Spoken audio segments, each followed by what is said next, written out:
আমাৰ মুখৰ স্কিনখন তৎক্ষণাত গ্লোয়িং কৰিবলৈ আমাৰ সকলোৰে ঘৰতে থকা এইকেইটা বস্তুৱে এটা বঢ়িয়া ফেচিয়েল কৰিব পাৰে। আজি মই আপোনালোকক খুব বঢ়িয়া এটা ফেচিয়েল দেখুৱাম। এই ফেচিয়েলটোৱে প্ৰথমবাৰতে আপোনালোকৰ স্কিনখন পাৰ্লাৰ কৰা ফেচিয়েলৰ দৰে উজ্জ্বল কৰি তুলিব। হাই ফ্ৰেণ্ডছ, আপোনালোক সকলোকে মোৰ অসমীয়া সঁচাই চেনেলৰ নতুন এটা ভিডিঅ'ৰ মাজলৈ স্বাগতম জনাইছোঁ। এতিয়া মই আপোনালোকক এই ফেচিয়েলটো কৰি দেখুৱাম আৰু এই ফেচিয়েলটো মই 4টা ষ্টেপত কৰিম। এই ফেচিয়েলটো কৰি দেখুৱাৰ আগতে আপোনালোকলৈ এটা ৰিকুৱেষ্ট আছে। আপোনালোকে যদি মোৰ এই ভিডিঅ'টো ভাল পায়, ভিডিঅ'টোত এটা লাইক কৰি দিব, মোৰ চেনেলটো ছাবস্ক্ৰাইব কৰি ওচৰতে থকা বেল আইকনটো প্ৰেছ কৰি দিব। তেতিয়া মোৰ আহিবলগীয়া সকলোবোৰ ভিডিঅ' নটিফিকেশ্যন আপোনালোকলৈ সোনকালে যাব আৰু আপোনালোকে সোনকালে মোৰ ভিডিঅ'বোৰ চাই থাকিবলৈ পাব। এতিয়া মই আপোনালোকক এই ফেচিয়েলটো কৰি দেখুৱাম। এতিয়া মই প্ৰথম ষ্টেপটো কৰিম। প্ৰথম ষ্টেপটো স্কিনখন ক্লিন কৰি ল'ব লাগিব আৰু ক্লিন কৰিবলৈ হ'লে মোক প্ৰথমে লাগিব কেঁচা গাখীৰ। কেঁচা গাখীৰ মই এচামুচৰ জোখাৰে লৈ ল'ম। এই কেঁচা গাখীৰৰ লগত এতিয়া মই মিক্স কৰিম এচামুচৰ জোখাৰে গোলাপ জল। কেঁচা গাখীৰ আৰু গোলাপ জল এই দুইবিধ বস্তু মই এতিয়া খুব ভালকৈ মিক্স কৰি লৈছোঁ। গোলাপ জল আৰু কেঁচা গাখীৰৰ লগত এতিয়া মই দিম অকণমান গ্লিচাৰিন। গ্লিচাৰিনো দিব পাৰে আপোনালোকে, নহ'লে নাৰিকল তেলো দিব পাৰে। যদি গ্লিচাৰিন আছে গ্লিচাৰিন দিব, কাৰণ স্কিনখন ড্ৰাই নহ'বৰ কাৰণে মই ইয়াত গ্লিচাৰিন মিক্স কৰিছোঁ আৰু গ্লিচাৰিন মই 10 টোপালমানৰ জোখাৰে মিক্স কৰি লৈছোঁ।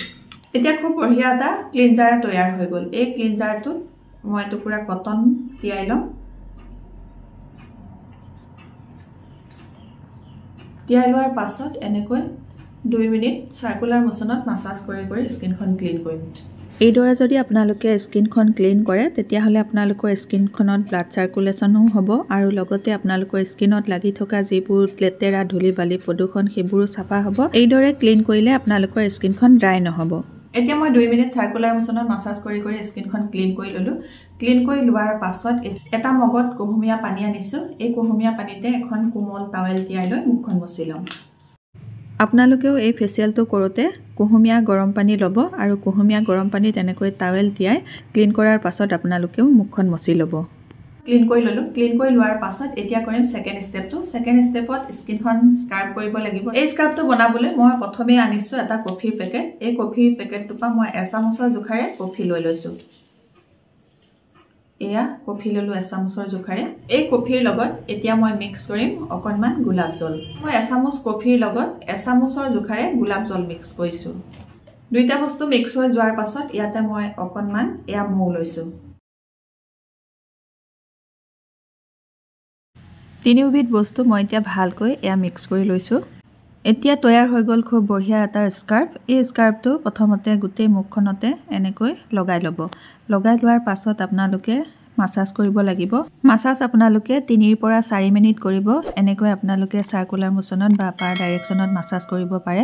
এনেকৈ মাছাজ কৰিলে আপোনালোকৰ স্কিনখনত ব্লাড চাৰ্কুলেশ্যন হ'ব আৰু স্কিনখনৰ পৰা ডেড স্কিন চেল দূৰ হ'ব। আপোনালোকৰ স্কিনখনত পৰা যেতিয়া ডেড স্কিন চেল দূৰ হ'ব, তেতিয়া আপোনালোকৰ স্কিনখনৰ উজ্জ্বলতা বাঢ়িব। এতিয়া 3-4 মিনিট মাছাজ কৰি লোৱাৰ পাছত এতিয়া মই আনিছোঁ এয়া মগটোতে অলপ কুহুমীয়া পানী। এই কুহুমীয়া পানীতে কোমল টাৱেলখন আকৌ এবাৰ তিয়াই এয়া মুখখন মই ভালকৈ মুচি লৈছোঁ। এনেকৈ মুচি লোৱাৰ পাছত আপোনালোকে স্কিনখন চাব খুব ধুনীয়াকৈ চাফাও হৈ যাব আৰু কোমল যেন লাগিব। এতিয়া মই স্ক্ৰাব কৰাৰ পাছত ভালকৈ মুখখন মচি ল'লোঁ। মচি লোৱাৰ পাছত এতিয়া কৰিম থাৰ্ড ষ্টেপটো। থাৰ্ড ষ্টেপত খুব বঢ়িয়া এটা মাছাজ ক্ৰীম বনাই স্কিনখন মাছাজ কৰিব লাগিব। এতিয়া মই আপোনালোকক সেই মাছাজ ক্ৰীমটো বনাই দেখুৱাম। আৰু এই মাছাজ ক্ৰীমটো বনাবলৈ এতিয়া মোক লাগিব অকণমান এল'ভেৰা জেল। আধা চামুচৰ জোখাৰে মই এল'ভেৰা জেল ল'ম। আপোনালোকে যিকোনো ব্ৰেণ্ডৰে এল'ভেৰা জেল ল'ব পাৰে। আধা চামুচ এল'ভেৰা জেলৰ লগত মই এতিয়া এচামুচৰ জোখাৰে নাৰিকল তেল মিক্স কৰিম। এয়া নাৰিকল তেল আৰু এল'ভেৰা জেলটো মই খুব ভালকৈ মিক্স কৰি ল'ম। এতিয়া নাৰিকল তেল আৰু এল'ভেৰা জেলটো ভালকৈ মিক্স হোৱাৰ পাছত আপোনালোকে দেখিব এটা খুব বঢ়িয়া এয়া এনেকুৱা ধৰণৰ ক্ৰিমি টেক্সচাৰ আহি যাব। দুইবিধ বস্তু ভালকৈ মিক্স কৰি লোৱাৰ পাছত এতিয়া মই ইয়াৰ লগতে এয়া কষ্টুৰি হালধি মিলাম। কষ্টুৰি হালধি যদি আপোনালোকৰ ঘৰত নাই, তেতিয়াহ'লে আপোনালোকে খোৱা হালধি ল'ব পাৰে। খোৱা হালধি ল'লে তাৰ পৰিমাণটো কমাই ল'ব। এতিয়া মই হালধিখিনিও মিক্স কৰি লোৱাৰ পাছত এয়া খুব ধুনীয়া এটা ক্ৰীম বনি গ'ল। এই ক্ৰীমটো এতিয়া মুখত ভালকৈ লগাই মাছাজ কৰিব লাগিব। মাছাজটো অকণমান দীঘলীয়া সময়ৰ কাৰণে কৰিব লাগিব। আপোনালোকে 5 পৰা 7 মিনিট ভালকৈ মুখখন মাছাজ কৰিব। এটা ফেচিয়েলৰ মেইন ষ্টেপটোৱে হৈছে এই মাছাজটো যিমানে ভাল কৰিব আপোনালোকে, সিমানে আপোনালোকৰ স্কিনখনৰ উজ্জ্বলতা বাঢ়িব। কাৰণ মাছাজ কৰিলে আমাৰ স্কিনখনত ব্লাড চাৰ্কুলেশ্যন হয় আৰু স্কিনখনত যিমানে ভালকৈ ব্লাড সাৰ্কুলেশ্যন হ'ব সিমানে আমাৰ স্কিনখনৰ উজ্জ্বলতা বাঢ়িবলৈ সহায় হ'ব এনেকৈ আপোনালোকে সাৰ্কুলাৰ মোচনত আপাৰ ডাইৰেকশ্যনত ভালকৈ স্কিনখন মাসাজ কৰি দিব 7 মিনিট ভালকৈ এনেকৈ মাসাজ কৰি লোৱাৰ পাছত আকৌ মই এই মগটোত কুহুমীয়া পানী লৈছো আৰু সেই কুহুমীয়া পানীতে টাৱেলখন তিয়াই আকৌ এবাৰ মুখখন ভালকৈ মচি লম এতিয়া থাৰ্ড ষ্টেপটো কমপ্লিট হ'ল কমপ্লিট হোৱাৰ পাছত মই মুখখনো মচি ললো মচি লোৱাৰ পাছত এতিয়া ফৰ্থ ষ্টেপটো কৰিব লাগিব তাৰ কাৰণে লাগিব এচামুচৰ জোখাৰে পিঠাগুৰি আমাৰ স্কিনৰ কলা দাগ দূৰ কৰিবলৈ স্কিনখন বগা কৰিবলৈ স্কিনখন গ্লো কৰিবলৈ বহুত বেছিকৈ সহায় কৰে সেইকাৰণে মই ললো পিঠাগুৰি এই পিঠাগুৰিৰ লগত এতিয়া মই মিক্স কৰিম কফি এচামুচৰ জোখাৰে কফি আমাৰ স্কিনৰ উজ্জ্বলতা বঢ়োৱাত বহুত বেছিকৈ সহায় কৰে আপোনালোকৰ ঘৰত যদি কফি নাথাকে তেতিয়াহলে আপোনালোকে মচুৰ দাইলৰ গুড়াও মিক্স কৰিব পাৰে দুইবিধ বস্তু মিক্স কৰি লোৱাৰ পাছত ইয়াৰ লগত অকণমান মই কস্তুৰী হালধি লৈ লম কস্তুৰী হালধিটো মই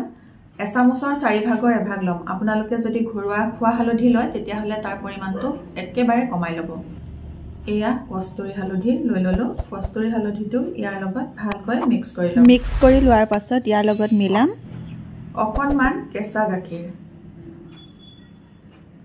এখিনি মিক্স কৰিবলৈ যিমানকণ কেঁচা গাখীৰ লাগে সেই জোখমতে আপোনালোকে লৈ ল'ব কেঁচা গাখীৰটো জোখমতে দি লোৱাৰ পাছত এতিয়া মই গোটেই কেইটা বস্তু এয়া ভালকৈ আকৌ এবাৰ মিক্স কৰি লৈছো এইটো মিক্স হৈ গল মিক্স হৈ যোৱাৰ পাছত স্কিনখন ড্ৰাই নহবৰ কাৰণে ইয়াৰ লগতে এতিয়া মই কৰিম আধা চামুচৰ জোখাৰে গ্লিচাৰিন